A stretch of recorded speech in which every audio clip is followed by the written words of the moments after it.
Vamos a introducirnos en el mundo del audiovisual pensando qué significa la palabra plano.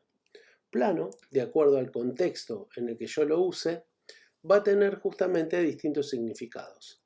El primer concepto o el primer momento que yo voy a pensar es el momento del rodaje.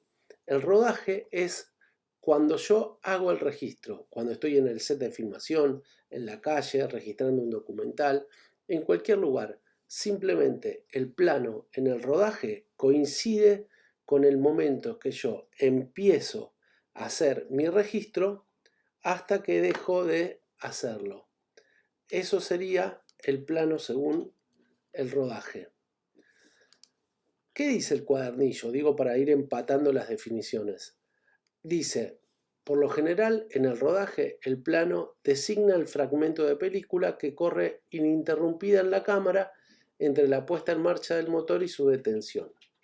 Bien, esa definición era perfecta en un mundo analógico, donde había un motor que movía una película y yo, accionando un control, simplemente arrancaba o detenía ese mecanismo.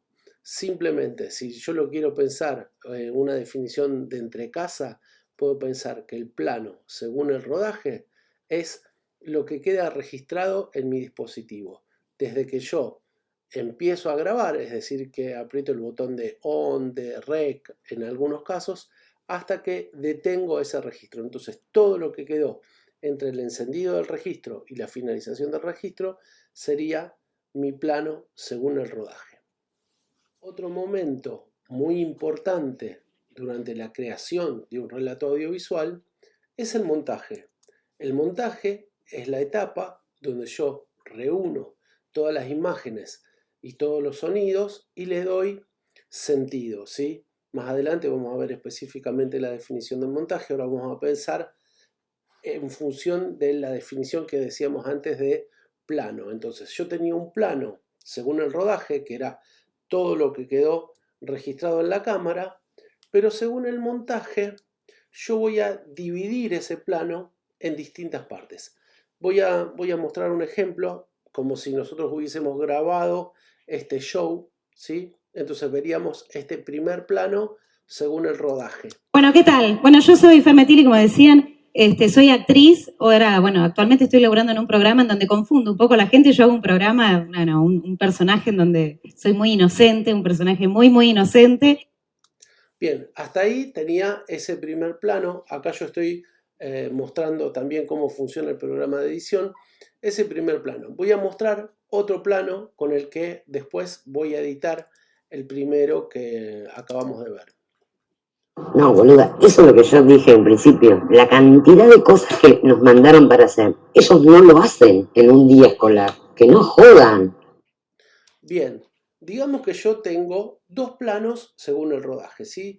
Desde que empezó hasta que terminó de grabarse, esos dos. Bien, resulta que cada uno de esos no es necesariamente una unidad de montaje.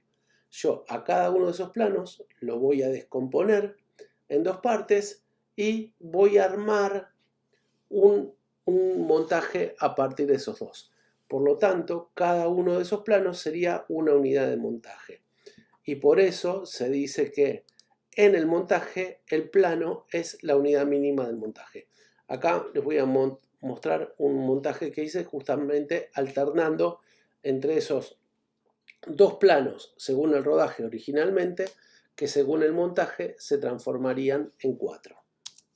Bueno, ¿qué tal? Bueno, yo soy Fermetili, como decían, soy actriz. No, boluda, eso es lo que yo dije en principio. Actualmente estoy laburando en un programa en donde confundo un poco a la gente. Yo hago un programa, un personaje en donde soy muy inocente. La cantidad de cosas que nos mandaron para hacer, ellos no lo hacen en un día escolar. Que no jodan.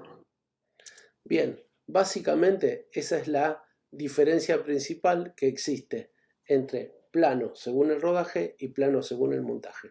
El plano según el montaje es cada una de las partes que queda, como dice la definición del cuadernillo, entre dos cambios de plano.